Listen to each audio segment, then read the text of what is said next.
Dictation को start करते हैं 5 सेकंड के बाद।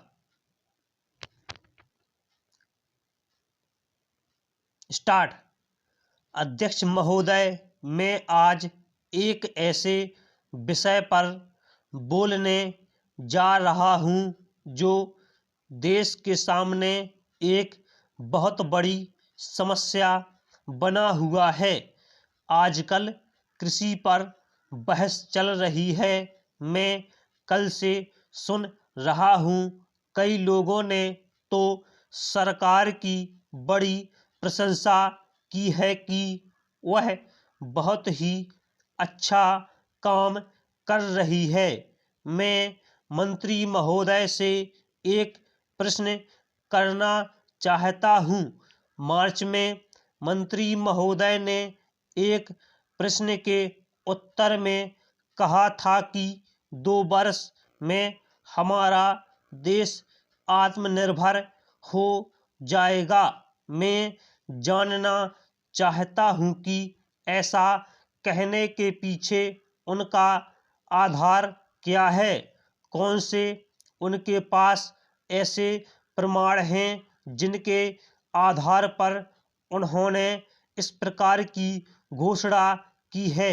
मैं चाहता हूं कि जब वह उत्तर दें तो इस बात को अपने उत्तर में बताएं।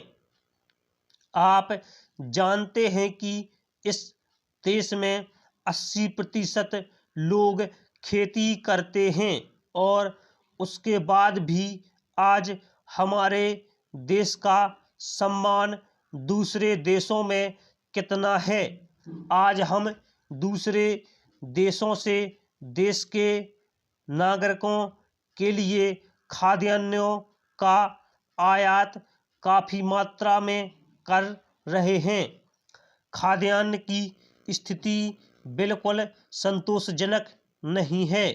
देश में जहां लोग 80% खेती करते हैं, हम भोजन के मामले में भी आत्मनिर्भर नहीं हुए हैं। इसके कुछ कारण हैं। जिस समय देश स्वतंत्र हुआ उसी समय से इस सरकार ने कुछ गलतियां की हैं, जिसका यह परिणाम है कि आज इतने वर्षों के बाद भी हम आत्मनिर्भर नहीं हो सके हैं। उसका सबसे बड़ा कारण यह है कि अपने देश में पहला स्थान खेती को ना देकर उद्योग को दिया गया है। उद्योग हमारे देश के लोगों की जीविका का मुख्य साधन नहीं हो सकता है।